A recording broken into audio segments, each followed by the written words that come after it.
Oi, pessoal, boa noite. Vamos começar a nossa live hoje. Vou chamar aqui a Dulce para a gente poder apresentar nossos convidados. Rê, já vou te chamar.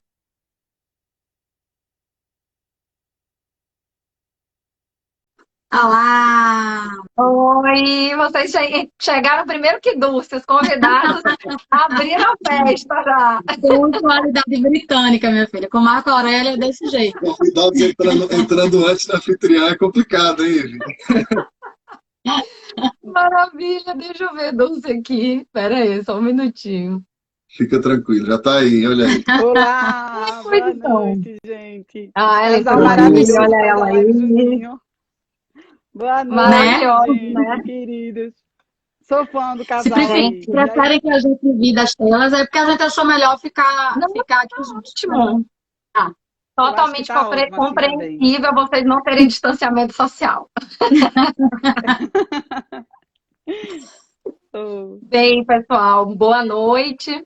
Bem, essa é, acho que é a primeira live que a gente está fazendo, pelo menos pelo Insta do Quartas, né, Dulce? A do gente fez quarto, uma live há exato. umas 2 semanas atrás. Houve um problema entre o celular e essa cadeira, então a gente acabou fazendo pelo Insta de Dulce. Agora, dessa vez, deu tudo certo. E estamos aqui com um casal fenomenal que dispensa apresentações. Meus queridos amigos Renata Cortez e Marco Aurélio Peixoto, sejam muito bem-vindos à nossa humilde casa. Oh, isso aí, obrigada. muito Prazer é todo bem-vindos. nosso, é uma honra. Boa noite, Bem, Renata e pessoal, Marco. É uma honra. Vai lá, só Ive, para a gente fale. contextualizar, para quem, enfim, está nos assistindo agora, ou para quem vai nos ver, a gente está fazendo essa live. Essa live vai ser postada no nosso canal do YouTube, o Quartas Excepcionais. Para quem já conhece e para quem não conhece, o nosso canal é um canal destinado aí a gente a tratar de questões controvertidas, questões que estão na ordem do dia sobre tribunais superiores, acesso às cortes superiores, recursos, precedentes. E o tema da nossa live é um tema super interessante, assim, foi uma inspiração dos nossos convidados e eu acho que vai render muito. A gente vai falar sobre a transcendência dos motivos determinantes nas decisões vinculantes brasileiras. É um tema super legal. Eu já tenho uma primeira pergunta. Se eu já puder adiantar, Dulce, ou você quer fazer alguma consideração? Não, só dizer novamente que é um prazer receber vocês, Renata e Marco. O nosso canal aqui ele é muito focado em questões relacionadas ao acesso às cortes superiores. A gente procura realmente enfrentar. Quando eu falei com o Renata, falei, Renata, a gente gosta de tocar um pouco na ferida, no problema, né? Para fomentar realmente a discussão, o debate e melhorar no que for possível essas discussões. Mas é isso aí, sejam muito bem-vindos. Ive, você pode começar aí com a primeira pergunta. Tá. Rei Marco, qual é a minha ideia? Eu acho que primeiro a gente podia falar um pouco sobre a visão que vocês têm do sistema de precedentes brasileiro, porque eu acho que construindo essas premissas vai ficar mais concatenado de chegar nas conclusões do nosso tema central. Então, se vocês estiverem de acordo, eu queria que vocês dessem uma pincelada aí sobre como que vocês acham, como que se implantou, como que o CPC trouxe aí essa teoria de precedentes brasileiros. Bom, primeiro, Ive e Dulce, dizer da nossa honra de estarmos aqui presentes, né? Nós somos fãs do projeto Quartas Excepcionais. O projeto é tão excepcional que a gente está tendo a honra de participar numa terça, né? E não numa quarta. É Enfim, verdade. vocês estão de parabéns pela qualidade, não apenas enfim, pelo projeto em si, mas pela qualidade dos debates que vocês apresentam. Ive eu conheço há um pouco menos de tempo. Terei a honra de recebê-la num evento da Escola da AGU muito brevemente. Dulce já é nossa amiga de longa data, trabalhou com o Oh, Renato durante muitos isso. anos aqui no PJPE, e vem, né, numa atuação muito, enfim, muito Obrigada, Marco. firme nessas questões ligadas, em especial, aos recursos excepcionais, à admissibilidade dos recursos. Então, vocês estão de parabéns pelo projeto que vocês têm desenvolvido aí nos últimos tempos, e é uma honra estar aqui presente. Você E quer falar? destacar que o projeto é apoiado pelo nosso Elas no Perfeito. Processo. Né? Eu não sei se eu já posso anunciar, Dulce, mas a gente vai agora firmar uma parceria Perfeito. mais firme ainda, né? No sentido Isso. de trazer em alguns episódios as integrantes do Elas no Processo, então eu já agradeço a vocês por essa parceria. Fico muito feliz desse projeto ter nascido a partir do Elas no Processo. Exatamente, isso que eu ia até interromper, essa Marcos, para parceria dizer isso. bacana. Então, eu queria fazer esse Você é registro, madrinha, Rei, desse né? processo. O Elas no Processo, né? O Elas, Elas no Processo, exatamente. que é nosso, né? Que é nosso. Eu faço questão de dizer isso. Assim, é um projeto que eu realmente tenho muito carinho, mas faço questão de dizer que é nosso, que foi para isso que ele foi construído, para que essas amizades, essas parcerias e essa evidência de grandes processualistas cada vez seja mais constante no nosso meio. Então, eu fico muito feliz e da constância do projeto também. Vocês têm conseguido manter essa constância, que não é fácil. Não é? A gente que sabe que a gente teve um projeto de lives semanais e a gente terminou dando uma pausa por conta de muitos compromissos profissionais, então a gente sabe como é difícil manter essa constância. Então, antes da gente iniciar, eu queria fazer esse registro e parabenizar as duas por esse trabalho bacana, fantástico que vocês vêm desempenhando. Obrigada, Rei. Muito obrigada. Só para a gente fazer justiça aí, já recebemos queridíssimas amigas, parceiras do Elas. Ana Karenina foi nossa primeira episódio gravado como convidada, assim, foi uma querida, deu show também, falou de precedente. Também, não foi? Já recebemos Flávia, agora você, já temos outras queridas amigas agendadas aí para a gente continuar dando sequência ao projeto, essa parceria linda. Então, Ivi, vamos lá. A sua provocação inicial, acho que é importante para quem nos assiste, já que a gente vai tentar falar da aplicação dessa teoria da transcendência dos motivos determinantes relacionadas aí aos precedentes, a gente precisa entender um pouquinho dos precedentes introduzidos no nosso ordenamento jurídico brasileiro. Porque eu acho que todos nós aqui que somos, de alguma forma, estudiosos do processo, professores de processo, já respondemos de nossos alunos, né? Semana passada eu estava dando aula, começando a primeira aula numa turma, e a primeira pergunta que chegou no chat, né, foi: professor, o Brasil aderiu à sistemática do common law, ao regime do common law, por conta dos precedentes? Então, acho que a gente já cansou de responder isso para os nossos alunos, né? E a verdade é que não, nós não viramos um país do common law por conta dos precedentes. Na verdade, o Brasil, antes mesmo do Código de Processo Civil, nosso ordenamento já vinha introduzindo algumas ferramentas que, sim, são típicas do sistema do common law, dos países de tradição anglo-saxônica, mas nós fomos introduzindo aos poucos e ao nosso jeito, né, da nossa maneira, como alguns falam, inclusive, a brasileira, né? Então, a verdade é que você olha lá para um pouco mais para trás, né, com a emenda 45, com a figura ali das súmulas vinculantes, as próprias decisões em controle concentrado de constitucionalidade, a gente vai discutir um pouquinho aí se é coisa julgada, se é precedente, enfim. E aí veio o Código de Processo Civil de 2015, dentre vários pilares de sustentação, dentre vários princípios gerais que ele trouxe, um dos pilares de sustentação desse código foi o respeito aos precedentes, a valorização e o respeito aos precedentes. Mas a grande prova, Ive e Dulce, de que o nosso ordenamento jurídico não se transformou num país do common law, num regime do common law, é que o nosso legislador estabeleceu o que são os precedentes que ganham força vinculante, que ganham força obrigatória, chamem como desejarem, dentro do nosso sistema. Então, o legislador precisou indicar quais são esses precedentes que passam a seguir ou passam a ser guiados de forma obrigatória. Quando a gente olha para os países que seguem a tradição do common law, a gente vê que, na verdade, eles ganham essa força obrigatória não porque veio o legislador e disse: olha, a partir de agora, isso aqui é obrigatório, isso aqui não é obrigatório. E sim por conta da repetição, da aceitação social, né, de uma estabilidade bem maior que se tem do Poder Judiciário do que a gente tem aqui. Então, são razões outras que levam à formação dos precedentes nesses ordenamentos. E aí, só para fechar esse primeiro raciocínio, Ive, a questão do que é que compõe, né, que eu acho que a Renata pode aprofundar um pouco depois, o que é que compõe, né, a ratio decidendi do precedente, né? Onde é que a gente... Antes da gente entrar nisso, eu queria só fazer um destaque, né, de como o nosso Código de Processo Civil, ele estabeleceu essa observância de determinados pronunciamentos judiciais de forma prévia, né? Que não é a maneira, na teoria dos precedentes, não é a forma mais adequada de se... na verdade, você tem, nos sistemas da common law, você tem a identificação do precedente no caso posterior, né? Você tem um caso posterior e, a partir desse caso posterior, comparando com o caso anterior, você identifica as semelhanças e busca a aplicação daquela fundamentação determinante, nesse caso posterior, a partir dessa verificação de uma similitude fático-jurídica.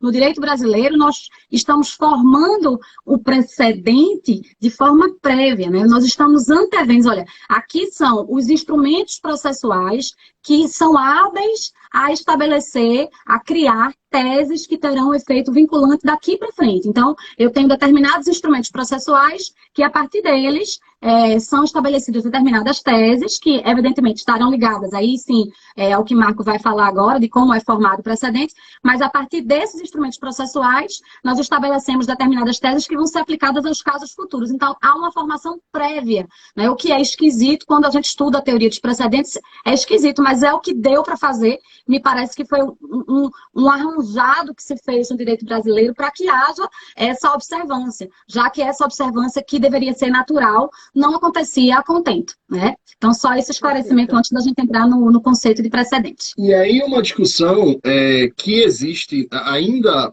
bastante forte no nosso direito brasileiro, desde o Código de 2015, o que é o precedente, afinal, né? O precedente é aquilo que está na tese, é aquilo que está no enunciado da súmula, ou o precedente está contido nos fundamentos da decisão? É preciso abrir o inteiro teor da decisão que foi julgado naquele RE com repetição geral, naquele RESP repetitivo, naquele RDR, naquele AC.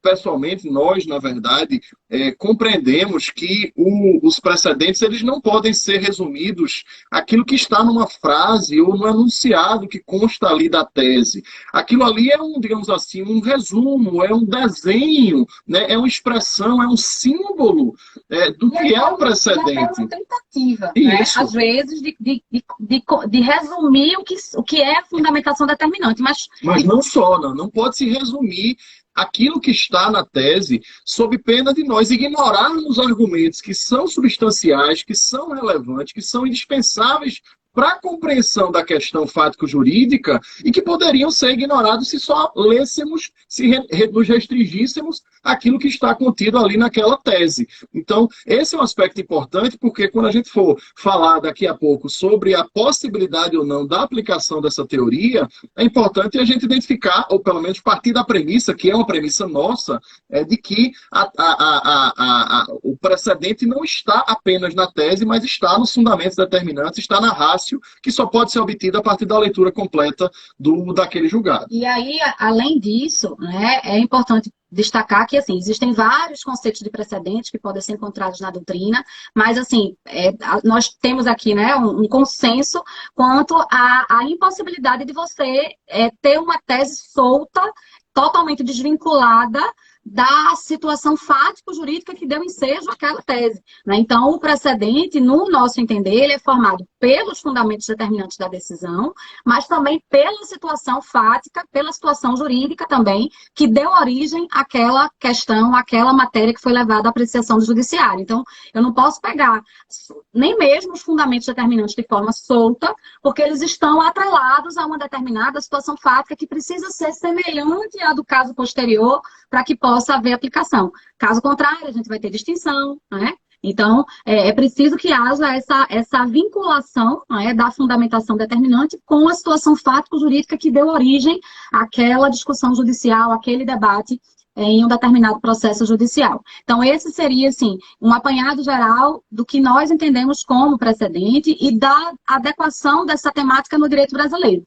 Fora isso, também é importante destacar que, assim, estamos, digamos, naquela corrente, né, doutrinária, vários doutrinadores vêm defendendo isso, por exemplo, a professora Tereza Arruda Alvim, de que ela vai diferenciar a força, né, desses pronunciamentos judiciais vinculantes ali do artigo 927. Então, alguns têm força, uma força maior, uma força digamos, ela tem, pela própria estrutura, pela própria maneira como aquele instrumento, os efeitos que ele produz, o que cabe em caso de sua inobservância, dá uma força maior ou menor àquele pronunciamento que seja vinculante. Então, no caso das decisões em controle concentrado de constitucionalidade e das súmulas vinculantes, veja que o efeito vinculante decorre do próprio texto constitucional. É interessante que a professora Tereza Arruda Alvim, ela entende que aí não há propriamente precedente.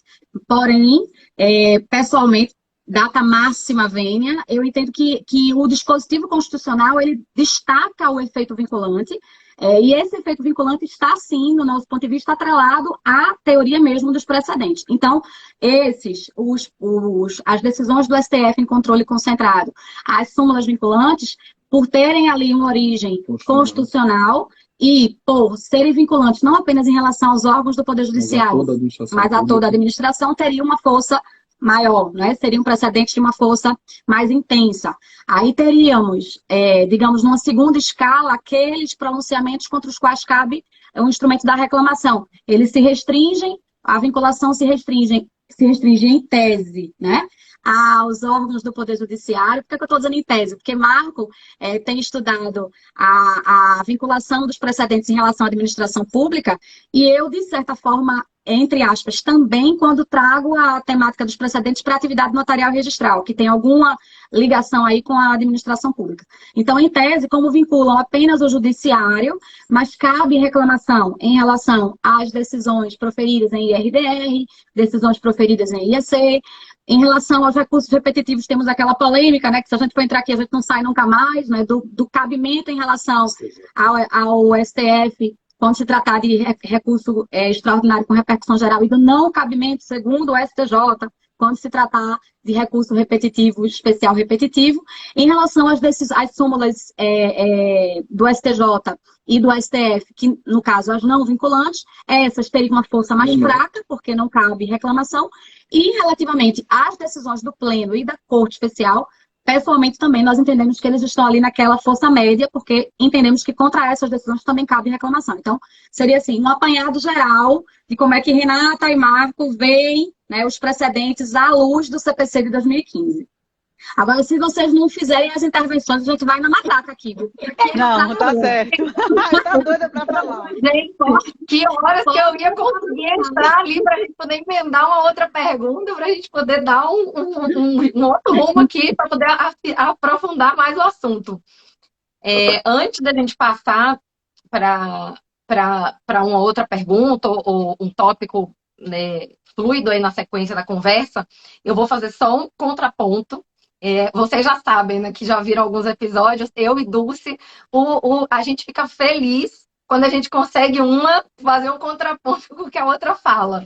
Então, assim, isso aí a gente super se diverte. E aí, eu queria só fazer um contraponto, porque eu acho que vai fazer mais sentido depois quando a gente for falar até da questão da transcendência em si.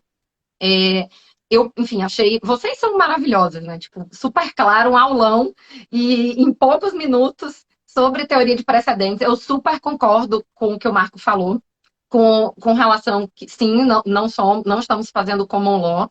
E eu vi dois argumentos aí, e um colocado pelo Renato e outro pelo Marco, que me deixam super confortável para concordar com vocês.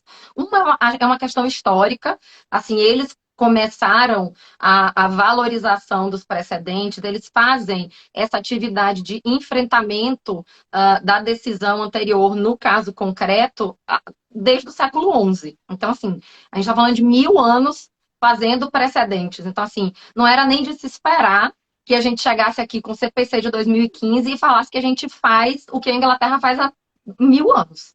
Então, assim, concordo, assino embaixo do que o Marco falou. E um outro ponto que a Renata falou, que eu também super concordo, é que aqui, eu ainda brinco, né, aqui não é precedente, né? Aqui ele nasce antes, né, do caso no qual a decisão vai ser enfrentada.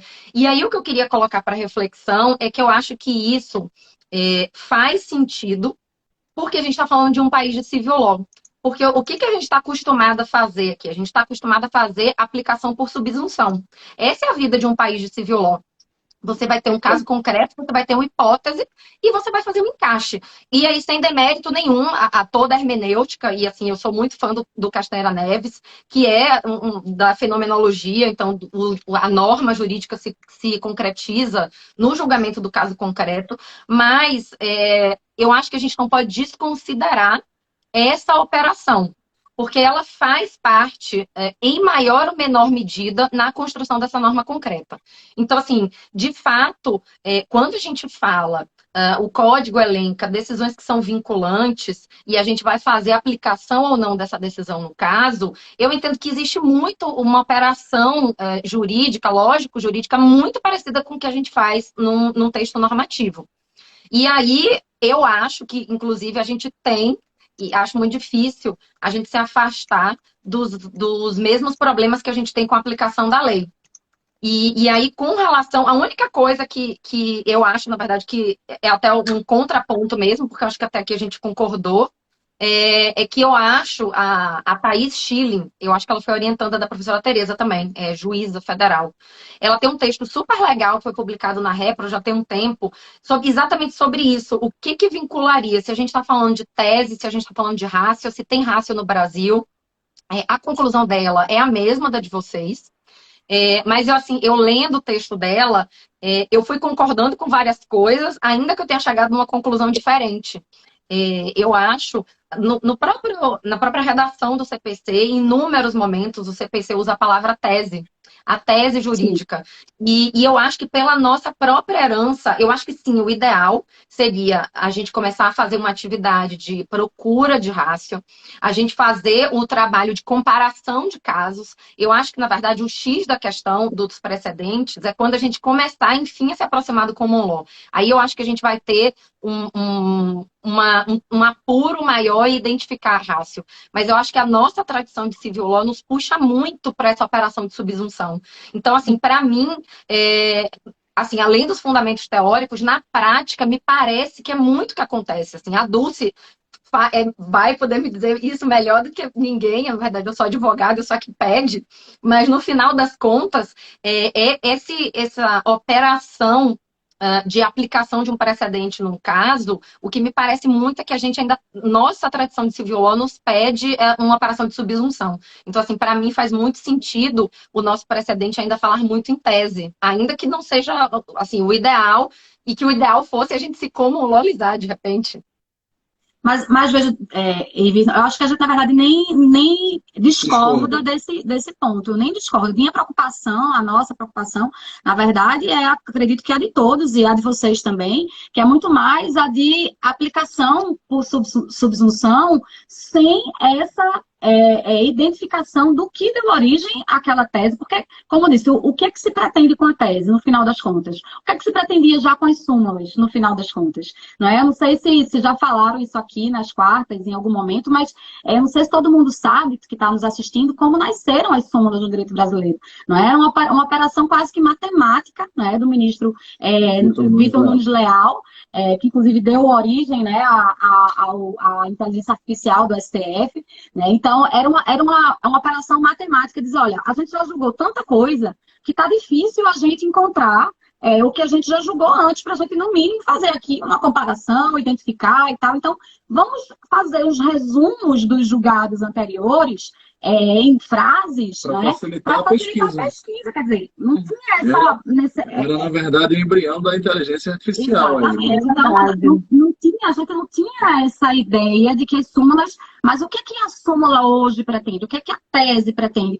Resumir o fundamento determinante da decisão, indiscutivelmente. A conclusão do julgamento, sim. Mas, no final das contas, em muitas teses ali, a gente consegue identificar de forma bem resumida o fundamento determinante da decisão. É o que se tenta fazer. Seria o ideal, né, que a gente tivesse na tese ali, mas a gente não tem. Então, a preocupação, na verdade, é que se faça essa aplicação por subsunção sem essa preocupação em verificar o inteiro teor para ver se é realmente parecido o caso posterior com o caso em que foi fixada a tese, né? Se há outros fundamentos relevantes que devem ser levados em consideração pelo julgador. Então, essa que é a preocupação, né, de aplicação por subsunção sem a preocupação com a teoria de precedente. Tanto é assim, viu, Ive, que se você observar, existe a preocupação de alguns gabinetes, né, no momento de construção da minuta de tese que é levada ali à votação, que a gente observa em alguns repetitivos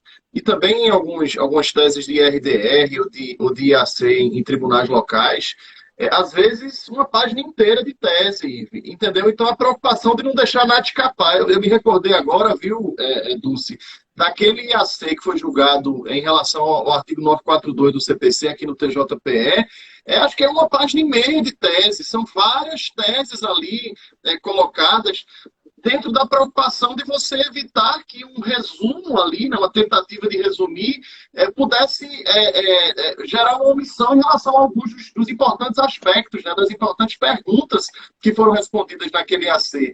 Então, eu acho que a gente não discorda quanto a isso. A nossa preocupação apenas quando a gente fala que é preciso olhar para o inteiro teor, olhar para os fundamentos determinantes, é para evitar que, às vezes, numa tese muito enxuta ou num enunciado muito enxuto, a gente deixe escapar alguma coisa, né? Que não era o TED, que era efetivamente, fazia parte da rácio, mas não está ali no resumo, né, na tese. E vocês também não devem ter percebido que o STJ tem aberto capítulo no voto, fundamentos determinantes da decisão. Não sei se vocês já viram, já vi vários julgados, e pensei até em escrever sobre isso, como o STJ tem feito isso. O STJ, não vi ainda no STF porque não pesquisei, mas coincidentemente vi no STJ em vários votos ali, o ministro relator abriu um capítulo para dizer fundamentos determinantes da decisão.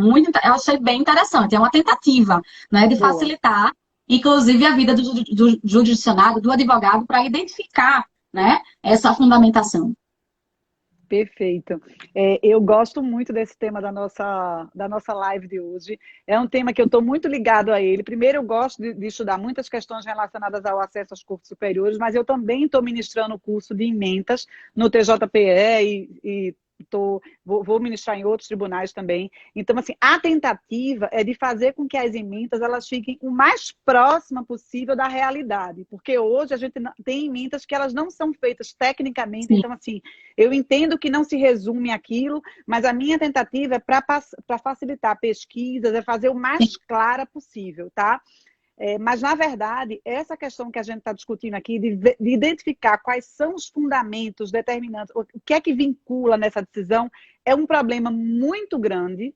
É um problema muito grande, seja na admissibilidade dos recursos excepcionais, seja trabalhando num gabinete, quando o processo volta para retratação. Então, eu nem sei dizer se é melhor a gente fechar o precedente ou se é melhor a gente abrir. Porque se a gente abre muito também, é possível que aconteçam muitas interpretações divergentes. Então, é meio complicado saber se vai fechar ou vai abrir. E aí eu queria perguntar para vocês, Renata e Marco, o que é que vocês acham que vincula? E aí eu já trago aqui para a nossa live, eu gosto muito de problematizar em questões que eu já vi. Eu já vi discussões com relação ao alcance do tema 166 do STJ, que esse tema 166, ele trata da possibilidade que a Fazenda tem de substituir a certidão de CDA até a aprovação da sentença dos embargos. Essa possibilidade da Fazenda ela substituir essa CDA, ela nasceu de um caso de IPTU. Mas eu já vi discussões se o entendimento firmado nessa tese, nesse tema 166, ele se aplicaria a outras questões. Se você for analisar a razão de decidir, a possibilidade essa possibilidade, talvez se aplicaria, mas é complicado se alguns tribunais aplicarem e outros não. Então, assim, por isso que eu fico com um pouco de medo de abrir ou fechar a tese. Às vezes eu acho que facilitaria o trabalho dos tribunais locais, talvez teses mais fechadas, que a gente soubesse exatamente onde vai aplicar. E eu concordo com vocês quando falaram que, na verdade, o precedente, ele nasce de um caso concreto. Isso é outra preocupação que eu tenho também no curso de emendas, é de você delimitar qual é a questão fática relevante ali. Mas eu queria saber de vocês agora, Renata e Marco, o que é que vocês acham que vincula?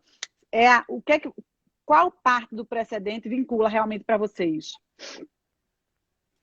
Cortou um pouquinho no final, mas acho que a pergunta é se o que vincula é a tese ou a gente precisa realmente ver. Se a gente for ali analisar texto do Código de Processo Civil, né, e como a questão vem sendo tratada pelos tribunais, de modo geral, o que tem vinculado é a tese mesmo. Agora, teoricamente, eu não consigo concordar nem considerar que isso seja algo correto, porque quando a gente pega determinadas teses, não são todas. Tem umas que são muito simples, né? Que você ali é uma operação muito tranquila de você identificar o fundamento determinante. Outras são mais complexas e aí você não consegue colocar ali na tese, colocar ali no tema de repercussão geral, no tema de recurso repetitivo, a profundidade que é aquele fundamento e mais. Existem algumas situações em que a tese sequer retrata a fundamentação determinante da decisão, né? Tem várias súmulas, por exemplo, que a gente sabe que foram feitas baseadas no obter dictum e não no fundamento determinante. Então, para mim, e acredito que para Marco também, o que fundamenta, o que vincula realmente é o fundamento determinante. Tem, só para destacar aqui, está em discussão no STF aquela matéria referente a penhorabilidade do bem de família nos contratos de locação. Aquele, para mim, é um caso, assim, que é muito... Você consegue emblemático para identificar esse problema, né? De que quando você tem uma tese, tem que ver o que é que foi, o que é que deu origem àquela tese, para poder saber se ela abarca ou não outras situações semelhantes, né? Que é o que Dulce ali mencionou. Às vezes você tem uma situação semelhante que se encaixa e outra que não se encaixa, né? Então, essa tese foi estabelecida de uma forma equivocada. E aí está dando ensejo a toda essa discussão no Supremo Tribunal Federal. Então, realmente, ainda penso que, apesar da maneira como está construído no CPC, apesar da gente ter essa subsunção feita de forma quase que automática, muitas vezes, ainda acho que o mais adequado, de acordo com a teoria dos precedentes, é identificar o fundamento determinante da decisão a partir da análise do inteiro teor do julgado, fazendo esse comparativo com a situação fático-jurídica que deu origem àquela discussão. Eu concordo com Renata, viu, Dulce? E trago para você, acho que Ive também pode falar nesse sentido, a visão um pouco do advogado, né? Como advogado, sinto muita dificuldade em aceitar a ideia de que o que vincula é a tese e não o fundamento que consta do que gerou aquela tese, né? Por que eu digo isso? Porque muitas vezes é difícil se eu quero trazer a tese, digamos assim, para ser a minha aliada, ou seja, fazer a demonstração de que o meu caso se adequa àquela tese, por vezes eu tenho dificuldade fazendo apenas menção ao texto, ao curto texto que consta da tese. E a dificuldade é ainda maior em se fazer o distinguish, Dulce, fazer a distinção para mostrar que o caso concreto, digamos assim, arguído, levantado pela parte adversa, ou eventualmente objeto da decisão que eu estou recorrendo, ele é diverso do caso ou da tese, né? Então, assim, é muito importante nessas horas que a gente possa buscar os fundamentos determinantes para poder fazer a distinção. Por isso que eu resisto muito. Renata foi muito clara aqui. Se a gente for olhar o cenário atual, o que se aplica é a tese. Mas tenho enorme dificuldade, enquanto advogado, em dialogar apenas com a tese. Seja para concordar com ela, mas em especial para discordar dela e tentar dissociar o meu caso daquela tese ali contida. E aí, só para complementar, né, porque eu falei, mas não...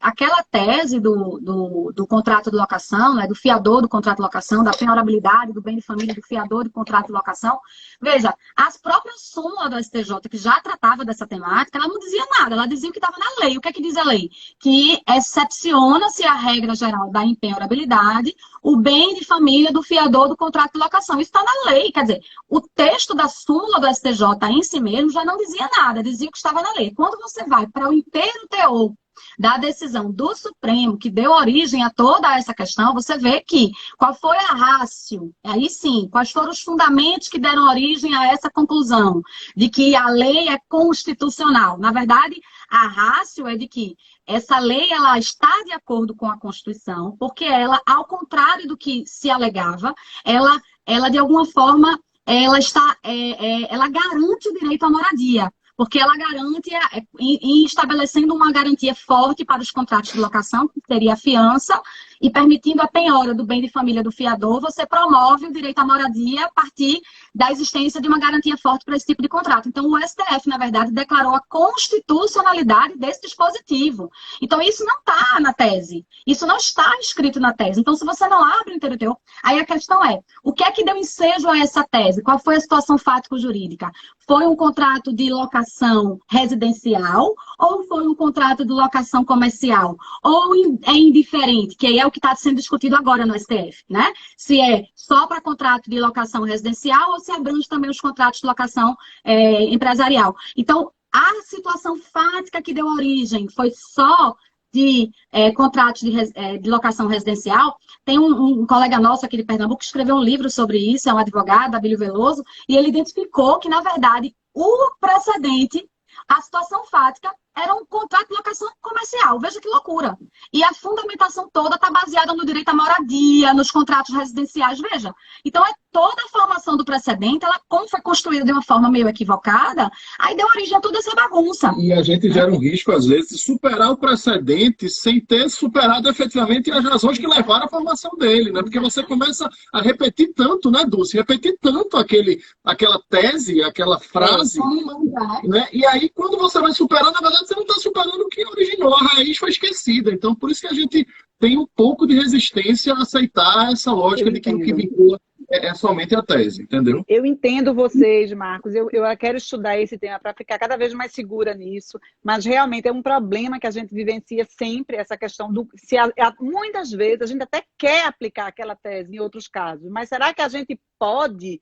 E aí a gente tem um certo receio de que a segurança jurídica almejada a gente não tenha, na medida em que tribunais, cada um vai dar uma extensão àquela tese. Então a preocupação é só isso. Eu acho que os tribunais têm que ser o mais claro possível, se preocupar realmente com esse tema aqui, para que as teses sejam claras e a gente saiba como aplicá-las.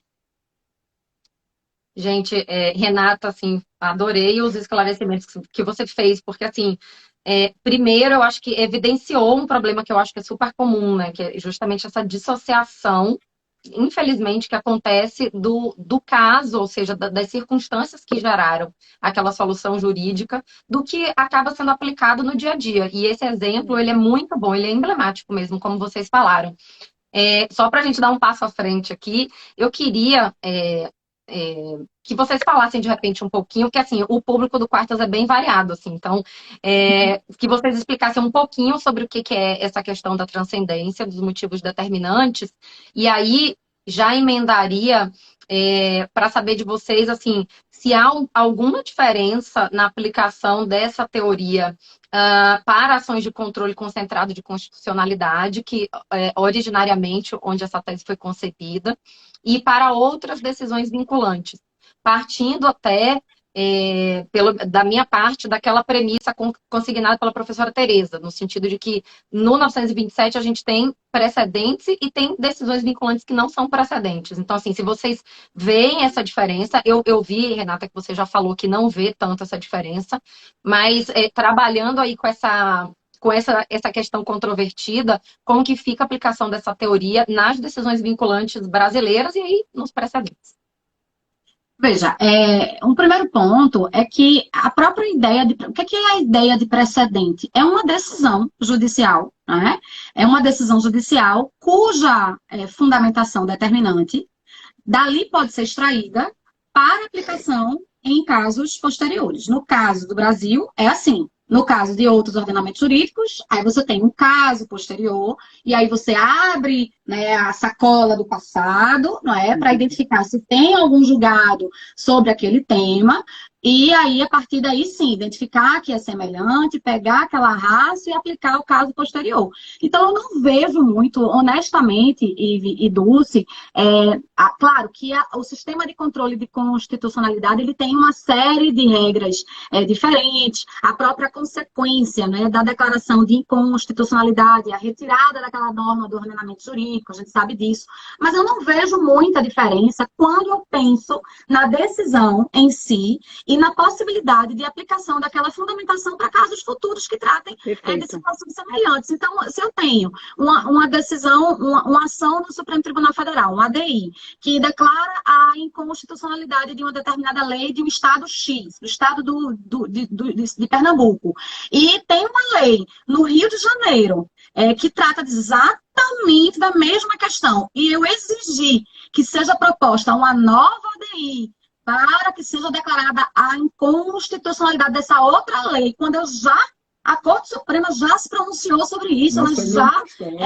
Análise de direito, a matéria de direito. O caso é absolutamente idêntico. O que muda apenas é que a lei de um Estado é a lei de outro. Aí eu preciso de várias ADIs, né, para discutir a mesma questão. A gente viveu isso agora, me veio à mente essa lembrança agora, a gente vê isso agora, na discussão das ADIs, né, das várias ADIs que a Procuradoria-Geral da República ingressou para discutir a constitucionalidade da percepção dos honorários sucumbenciais da advocacia pública, né? O CPC previu isso no parágrafo 19 do artigo 85, foi regulamentado por várias leis, né, tanto no âmbito federal como por leis estaduais e municipais, e a PGR precisou ingressar com várias ADIs para discutir a mesma coisa. Veja, Ive, veja, Dulce, foram decididas em bloco, né? Relatores diferentes, né? Em algumas delas o relator era o ministro Marco Aurélio, em outras era o ministro Alexandre de Moraes, em outras era outro. E aí o que é que acontecia? Você tinha os votos levados, foi julgamento virtual, foi sessão virtual, os votos lá lançados, no mesmíssimo sentido, cada voto no mesmo sentido, apenas o ministro Marco Aurélio discordava da constitucionalidade, todos os demais eram pela constitucionalidade das leis estaduais e da lei federal, mas o tema era rigorosamente o mesmo, a discussão era rigorosamente a mesma, apenas mudava porque era a lei de Pernambuco, a lei do Acre, a lei do Ceará ou a lei do Rio Grande do Norte, né, ou a lei federal. Então, faz sentido isso? Será que faz sentido? Será que não era o caso de termos apenas uma ação para discutir isso? Ou, imaginando que já tivéssemos uma dessas ações julgadas, usar esses motivos, né, que levaram à decisão pela constitucionalidade ou pela inconstitucionalidade para, enfim, a interpretação dos demais casos, das demais leis, não nos parece, humildemente pensando aqui, né, e discordando do que pensa hoje o Supremo Tribunal Federal, não nos parece racional dentro de um ordenamento que busca racionalidade, que busca a economia processual. E aí, mais além disso, né, a gente tem a própria redação do texto constitucional. Quer dizer, você defender o contrário, precisa construir ali a partir da própria redação do texto constitucional. Porque a Constituição, o que é que ela diz? Que a decisão em controle concentrado de constitucionalidade, ela produz eficácia contra todos. Aí a eficácia contra todos, aí sim, diz respeito a efeito subjetivo, a eficácia subjetiva da coisa julgada. Mas ela diz que a decisão em controle concentrado produz efeito vinculante em relação a todos os órgãos do Poder Judiciário e à administração pública direta e indireta em todas as esferas. Então, a própria Constituição, veja bem, eu não sou não sou professora de Direito Constitucional, né? Não quero aqui, né? Claro, a gente sabe que tem gente muito boa que escreve sobre isso, enfim, que entende que ali não há formação de precedente, mas eu ainda assim entendo que é uma decisão judicial e que ela tem uma parte que se refere estritamente à coisa julgada, sim, e que a Constituição reconhece que essa eficácia, ela produz efeitos subjetivos mais amplos, porque contra todos, mas ela vai além no sentido do próprio texto constitucional, a gente pode extrair a interpretação de que há também precedente, mesmo nas decisões de controle concentrado, quando a Constituição estabelece que ela produz efeito vinculante. O efeito vinculante não se relaciona com coisa julgada, se relaciona com precedente, com a ratio que você pode extrair daquela decisão judicial, ainda que se trate de uma decisão proferida em controle concentrado de constitucionalidade. Eu fico aqui falando esse constitucionalidade, tentando falar devagar. E quando eu comecei a dar aula, eu falava constitucionalidade. Eu parecia o coitado dos alunos, sabe? Então, eu fico me lembrando também.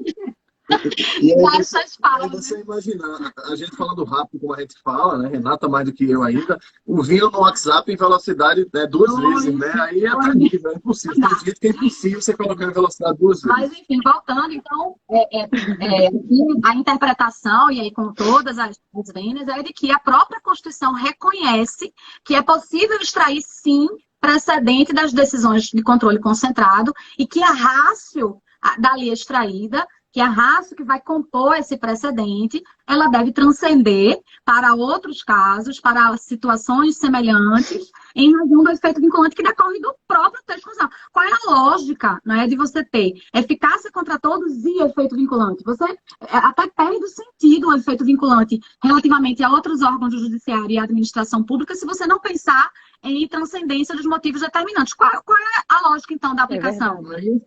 Coisa julgada. É melhor pensar só em coisa julgada, né? Coisa julgada, entende? Então, eu realmente aí interpreto dessa forma. Claro, eu gosto sempre de destacar. É uma temática que a gente começa assim, vem começando a estudar, né? Assim, é uma temática que a gente precisa aprofundar, uma temática muito complexa, né? Mas é a interpretação que a gente extrai do próprio texto constitucional, né? Então, não haveria diferença, do nosso ponto de vista, entre as decisões em controle concentrado e as decisões e as súmulas vinculantes e os demais pronunciamentos judiciais previstos no 927. Entendeu? A grande diferença é que esses dois primeiros, eles têm uma força vinculante maior porque abrangem também a administração pública. Essa seria a diferença, né, que os tornaria, né, mais fortes, porque, por força do próprio texto constitucional, eles não vinculam apenas os órgãos do judiciário, vinculam também a administração pública. E aí, na medida em que se considera que há transcendência, aí na nossa visão, não teria como ser considerada não cabível a reclamação. Né, que aí seria aí o objeto principal aí da nossa fala, mas que, de modo geral, os pronunciamentos que estão ali no 927, todos eles importam nessa transcendência. É isso que é a ideia de precedente. É transcender a fundamentação determinante, transcender para outros casos semelhantes, abstrair da questão da coisa julgada. A coisa julgada é para ali, para o caso concreto, para o caso de Renata e Marco.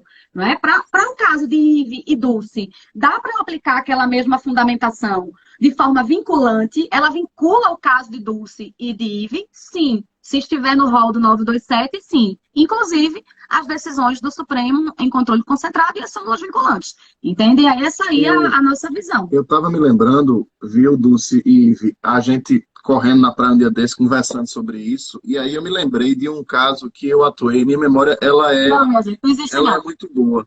E aí eu me lembrei... Não é só a memória e a organização, porque não existe, velho. Eu disse, Renata, eu me lembro que eu já aleguei a teoria da transcendência dos motivos determinantes sem nem saber o que danado era isso. Numa ação, viu, Dulce?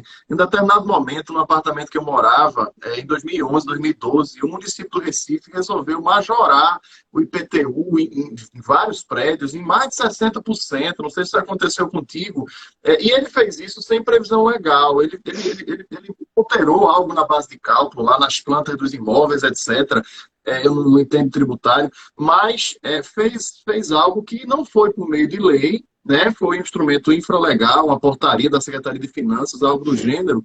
E aí eu fui entrar com uma ação para discutir isso, né? Eu e vários outros moradores, cada um entrou com ação para discutir isso.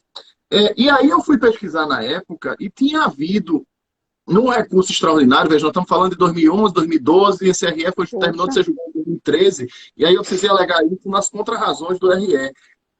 O município entrou com um recurso extraordinário, e aí quando eu fui fazer as contrarrazões, eu arguí, sem falar no nome, na teoria da transcendência dos motivos determinantes, porque eu tinha identificado um RE que tinha sido julgado no Supremo em Belo Horizonte, de uma questão de Belo Horizonte, do município de Belo Horizonte, que era igualzinha à situação de Recife, ou seja, só tinha sido por decreto, não tinha sido por portaria, mas o fundamento era que precisava de lei.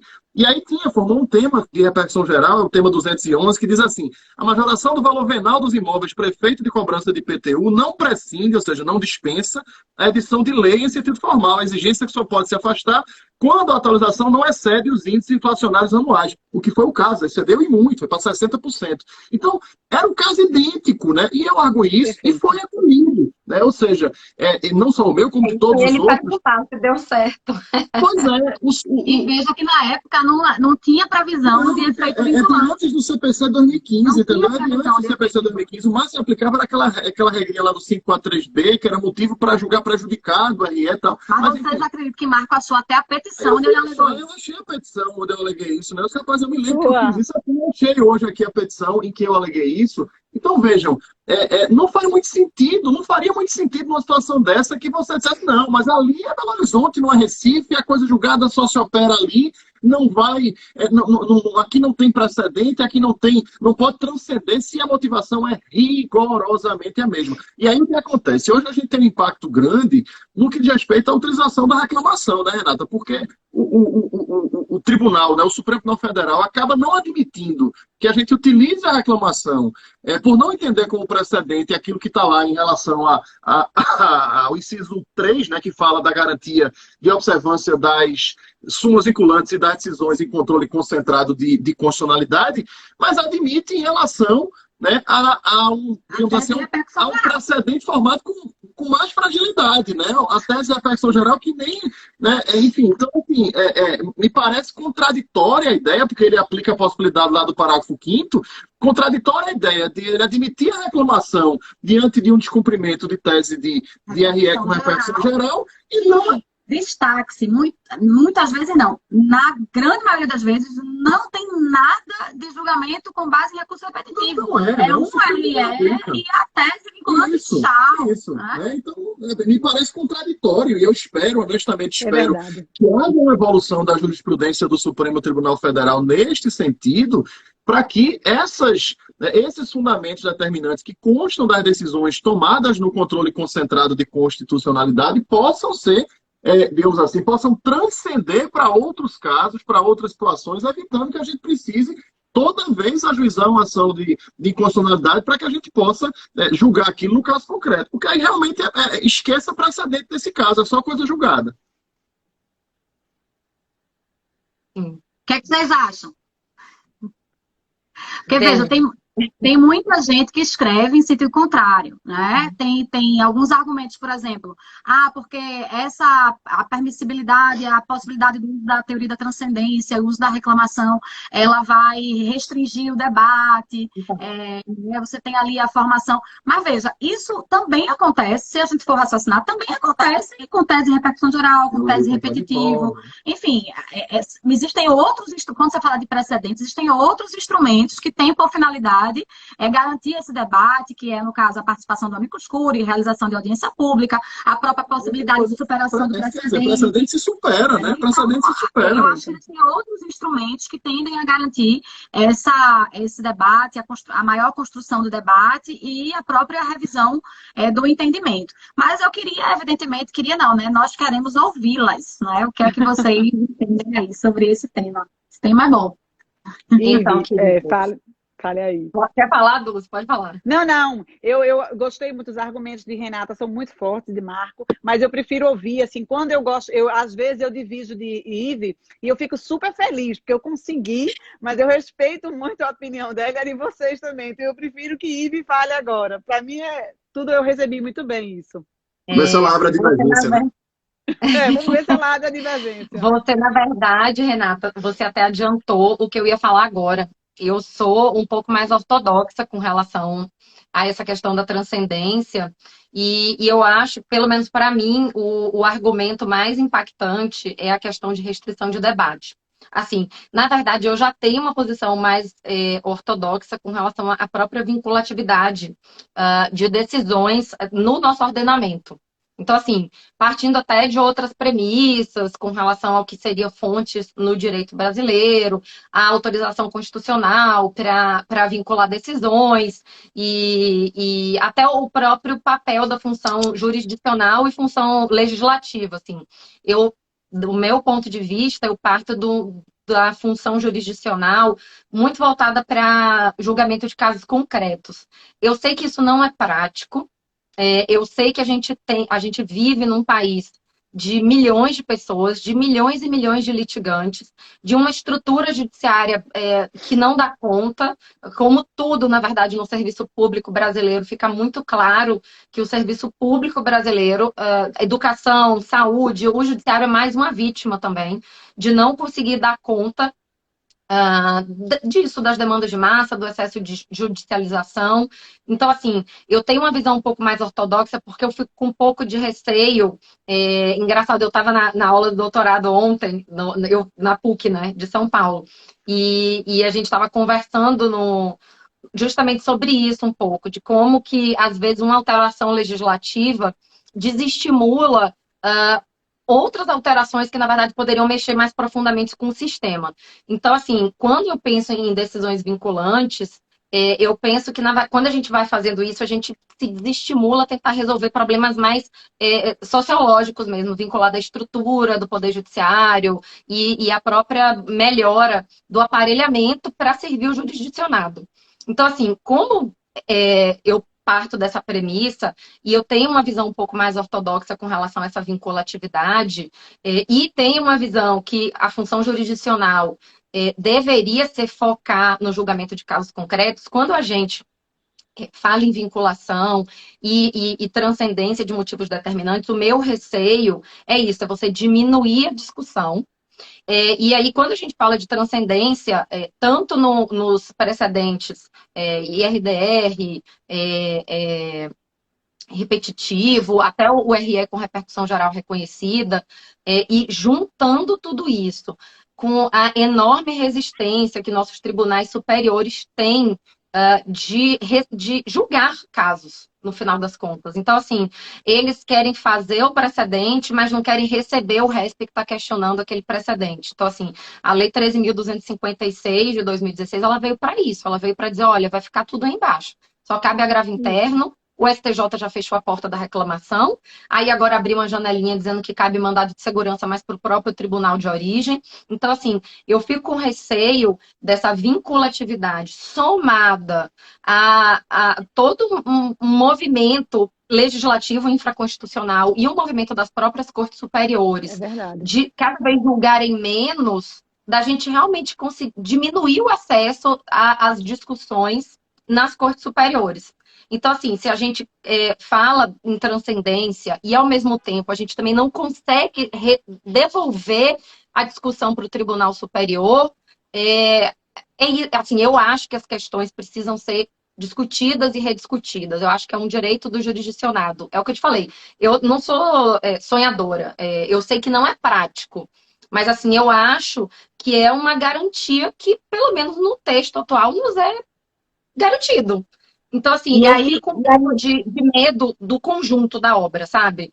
Então, assim, o problema não é específico da transcendência. É quando a gente junta transcendência com jurisprudência defensiva, com Lei 13.256, eu acho que a gente cria um combo, assim, poderosíssimo para o Poder Jurisdicional e paupérrimo para o jurisdicionado. Então, por isso que eu sou mais ortodoxa, assim, eu fico um pouco resistente, ainda que o discurso, assim, os argumentos de vocês são, assim, de peso, são excelentes.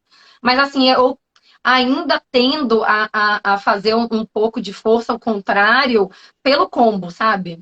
Entendo. É compreensível. Agora, esses argumentos, eles são, na verdade, referentes a todos os instrumentos de formação de precedentes vinculantes. Todos eles, né? Porque em todos eles você vai ter esse mesmo problema. E aí, como a gente tem mais uma visão dogmática mesmo, né, de análise ali do que está na prática e do direito posto, me parece até difícil de superar o que já está posto, porque já está no Código de Processo Civil, está no 927, está no 988, que trata de reclamação, e mais do que isso, está na Constituição, o efeito vinculante ele está na Constituição.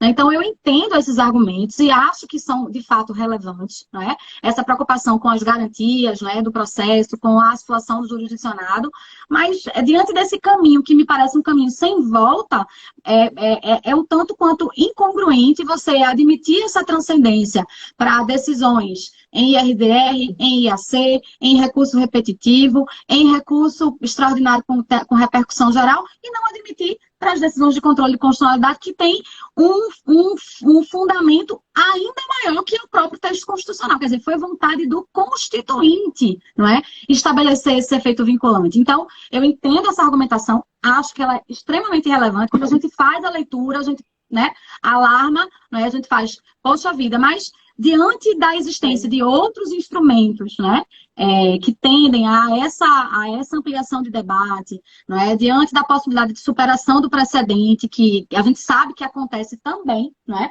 quantas e quantas vezes o Supremo Tribunal não voltou. Agora, veja, o precedente, uma coisa que a gente precisa também destacar, que é importante, é a necessidade de uma certa estabilidade dada ao precedente. Então, essa ideia de você abrir o debate todas as vezes que a mesma matéria surgir até chegar no Supremo, veja que isso gera todos aqueles outros problemas, que é a violação do princípio da proteção da confiança, insegurança jurídica. Como é que eu vou justificar? Aqui, juridicamente, eu consigo, mas como é que eu vou justificar para a Renata, que é de São Paulo, que uma decisão foi em um determinado sentido e que a do Rio de Janeiro foi em outro? Eu sempre tive essa dificuldade, inclusive com relação às questões prejudiciais, a falta de coisa julgada sobre questão prejudicial. Como é que você explica isso ao jurisdicionado, entende? Então, como existem outros instrumentos e como os nossos tribunais superiores, eles respeitam essa estabilidade, mas não com a rigidez tal que não permita a revisão do julgado. O exemplo que eu dei aqui hoje se encaixa nisso. A ideia da própria impenhorabilidade do bem de família do fiador. Então, da penhorabilidade, melhor dizendo. Então, a gente tem aí a possibilidade de rediscussão da tese, mas pela via própria, né? Que eu acho também que é um ponto que eu acho importante, a gente não tem muito clara, né? Isso eu acho que é importante que se diga. Qual é o instrumento voltado a essa superação?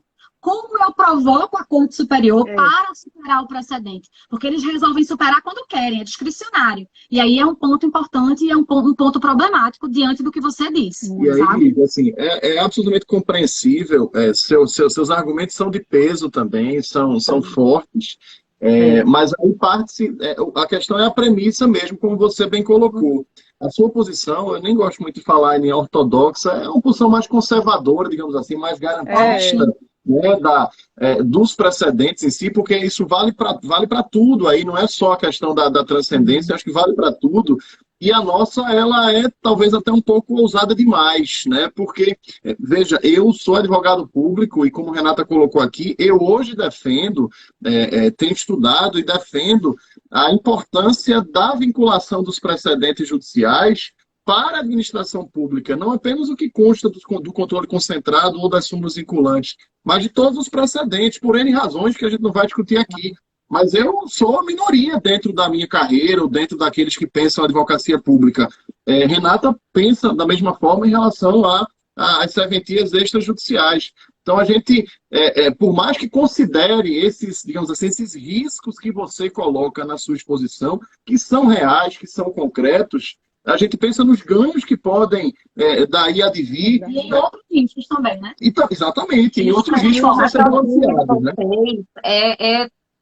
Totalmente coerente. É o que o Marco falou, é a questão de premissa. Porque, assim, adotada a premissa da qual vocês partem, é impossível chegar a outra conclusão. Não faria sentido nenhum. Entendeu? Ter transcendência para um e não ter para o outro. Ainda mais pelo peso constitucional que tem as ações de controle de constitucionalidade. Nisso eu concordo.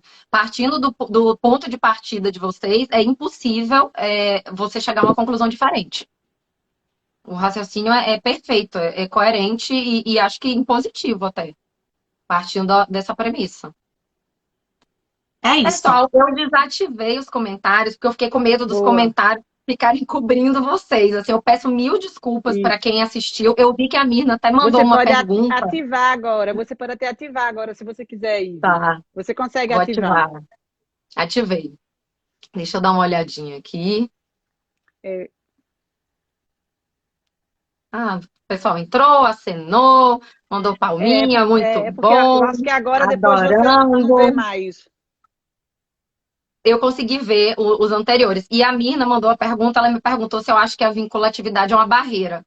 E assim, isso aí a gente pode até fazer outro quarto, hein, Dulce? E Marco e Renata falaram um ponto importante. Superação de precedentes precisa de um quartas. E aí vamos ver se a gente até compra nós quatro de novo. Mas... Eu acho que vocês poderiam sim tratar disso, trazer alguém para conversar sobre isso, porque é um ponto. Veja, como é que faz hoje superação de precedente? Eu fico assim, como é que a gente faz? A gente vai recorrendo para ver no que dá, para ver se eles decidem ali ler uma frase sua e dizer, é aqui, vamos mexer. Porque não tem qual é o instrumento. O código só diz que é o mesmo órgão que criou. Eu já tenho aí minha opinião aí talvez já seja menos ortodoxa do que a de vocês. Acho que aí a gente vai inverter. Eu publiquei um artigo, deve ter uns 3 anos, eu acho, já, com o professor Eduardo Alvim, sobre superação de precedentes. Eu encaixei a superação no 489, parágrafo 1º, inciso 6º. E a possibilidade de se fazer uma superação caso a caso. Assim, na verdade, a gente fez uma diferença. O que era superação, no caso, e o que seria uma revisão do precedente. Sim. Então, revisão só revisa quem faz. E superação já seria próprio de uma atividade jurisdicional. Então, assim, se você tem um entendimento, e assim, apesar de eu ter até uma visão com mais ressalva dessa questão dos precedentes, eu sou totalmente a favor da coerência e estabilidade da jurisprudência. Então, assim, na verdade, eu acho que a obrigação de enfrentamento do que é um precedente mesmo, e aí considerado até decisões anteriores, não só as decisões elencadas no 927, é uma obrigação do magistrado, é um dever do magistrado, está dentro do dever de fundamentação. Eu acho que o 489, parágrafo 1º, resolve inúmeros problemas que a gente tem, Verdade. independente de dispositivos, até chego a dizer, como já disse, que o próprio 927 seria expletivo se a gente levasse o 489, parágrafo 1º, a ferro e fogo. Então, nesse pontinho aí, nesse inciso 6º do 489, parágrafo 1º, eu acho que é possível, no caso concreto, com o devido ônus de fundamentação, existir um juízo de superação. Mas, assim, E também não acho aí você não está sendo nada ortodoxo. que aí está admitindo que a vinculação seja objeto de superação por outro órgão jurisdicional que não proferiu a decisão. Aí realmente é tema para outro Mas quarto. então, mas essa superação pelo menos não vincula todo mundo. É um caso concreto. Uma revisão para ter feito vinculante. Só quem fez mesmo o precedente. Isso. Aí, tá vendo? Agora pelo menos eu já fiquei mais moderninha, fiquei menos ortodoxa. Mas eu acho que vocês devem trazer sim, viu? Aí a gente vai acompanhar, porque eu acho uma temática também muito bacana, a da superação, revisão, inclusive diferenciar mesmo, né?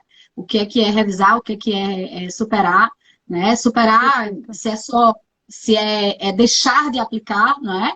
Enfim, então, eu acho que é um tema interessante que cabe aí um outro quartas aí nesse projeto massa de vocês. Obrigada, Renata, Marco, foi um prazer receber vocês. Quero reiterar aqui a questão de que o quartas realmente surgiu do Elas no Processo, né? A gente está aqui por conta, inclusive, que a gente divergiu, não foi, Ive? Lá.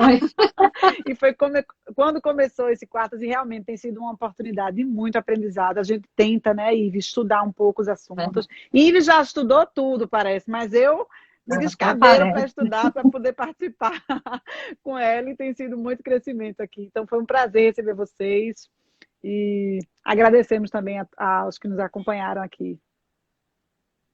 Gente, eu agradeço muito de coração a vocês, assim, fiquei muito feliz de termos presenças tão ilustres, né, Dulce, assim, muito obrigada por tudo que vocês trouxeram, conhecimento que vocês agregaram, adorei muito a nossa discussão, foi um prazer, eu e Marco, a gente ainda não tinha tido a oportunidade, né, de conversar sobre temas jurídicos e tal, eu fiquei super feliz, espero receber vocês aqui na nossa casa outras vezes, vai ser um prazer gigante. O prazer foi todo nosso. A gente agradece muito e deseja aí muito sucesso, mais sucesso ao projeto Quartas. E a parceria com elas também, Rê, vamos botar para frente, né? E fazer as lives mensais, uma live mensal a gente vai fazer aí com vocês, que perfeitamente, amigas, né? E me destacou muito bem que, independente disso, vocês já tinham feito convites, já tinham feito. Com certeza. É só uma maneira da gente formalizar mesmo. Eu vejo que isso é muito bacana, porque a coluna, né, do Elas no Processo, ela vem se mantendo de uma forma também muito constante, e em razão dessa formalização. Quando você formaliza, aí você tende ali a preencher e a executar. Então, a parceria de divulgação já existia, mas essa parceria da gente trazer vocês trazerem, na verdade, né, uma convidada do Elas mensalmente, acho que vai ser muito bacana também. E, assim, só agradecer a vocês pelo projeto, pela parceria de sempre, não só pela parceria com o Quartas, mas pela parceria em relação a outros projetos, pela participação ativa de vocês no nosso grupo, não é? Como o Marco muito bem disse, na verdade, assim, eu me considero, assim, até... Eu sei que a gente tem aqui uma idade muito próxima, mas eu me considero assim, como quando eu conheci Dulce estava assim, começando, né? Eu já era professora, Dulce estava É começando. verdade. Ela foi crescendo de uma forma na Poxa, academia, amiga. resolveu fazer o mestrado, né? Tá aí se dedicando Isso. muito, de uma forma muito intensa à academia, e eu, sim, fico me sentindo orgulhosa, Dulce. Eu sei que, Boa, assim, amiga. eu Eu não sei sei onde viria disso. falar isso, mas eu me sinto orgulhosa Ô, por Rê, ter obrigada. acompanhado esse seu Você crescimento, né? Então, acompanhou. Você eu acompanhou, queria amiga. destacar isso aqui Eu também. queria deixar um É, convite aqui para quem nos assiste, viu? Para quem tem acompanhado o ciclo de atualização em processo que a Escola da AGU tem Boa. promovido, inclusive com o apoio do Elas, né, dentre outras entidades. Ive vai estar conosco, Dulce já esteve tá conosco em bom. outros projetos da escola, Ive vai estar conosco aqui pela primeira vez no dia 1º de outubro, falando sobre reclamação, né, num painel que vai contar com o professor Osmar Paixão, com a professora América Nejaim e Ive, painel sobre reclamação, certamente muitos temas polêmicos que poderão surgir aí. Dia 1º de outubro já fica o convite para a participação de Ive lá Perfeito. no ciclo de atualização em processo. Marco, agradeço muito o convite, fiquei super honrada. Estarei o meu melhor para estar à altura da escola da AGU, que, assim, dispensa comentários, né? Que escola ativa e consegue abranger temas que estão Verdade. super relevantes, não, nada passa da escola da AGU. Vocês são incríveis, você está sempre à frente de projetos aí pioneiros, e esse ciclo de atualização é um deles, acho que até um dos principais. E eu estou muito feliz de ter a oportunidade de fazer essa parceria com vocês. E, gente, só para puxar um pouquinho o saco da Dulce também, esse curso que ela faz de Ementa, eu já falei para ela, ela vai ficar muito famosa ainda. Isso é o necessário no mundo. Eu acho que todos os tribunais deviam descobrir isso. Ô, gente, realmente, quando eu comecei esse curso, em 2019, eu sempre falava para o pessoal, plante a sementinha lá no gabinete de vocês, a gente precisa melhorar as emendas, e realmente tem sido um projeto que agora a gente fez 15 oficinas no TJPE, vai fazer agora no Tribunal do Pará, do Piauí, e quinta-feira também eu vou estar lá no CNJ, num evento lá para falar das emendas, então eu acredito nisso, mas o que a gente precisa, gente, é de vibração e de acreditar, porque são tantos problemas que a gente enfrenta que a gente não pode desanimar. Então tem que continuar assim mesmo essa luta, né? É isso aí, É isso Dulce, é mesmo. isso aí. Obrigada, parabéns pelo trabalho de vocês, parabéns por todas as atividades acadêmicas, e vamos em frente, estaremos sempre juntas, se Deus quiser. Se Deus quiser. Estaremos sim. Boa Muito noite a obrigada todos. pela presença de vocês. Tchau, boa Boa noite. noite. Boa noite. Boa noite, Tchau. gente.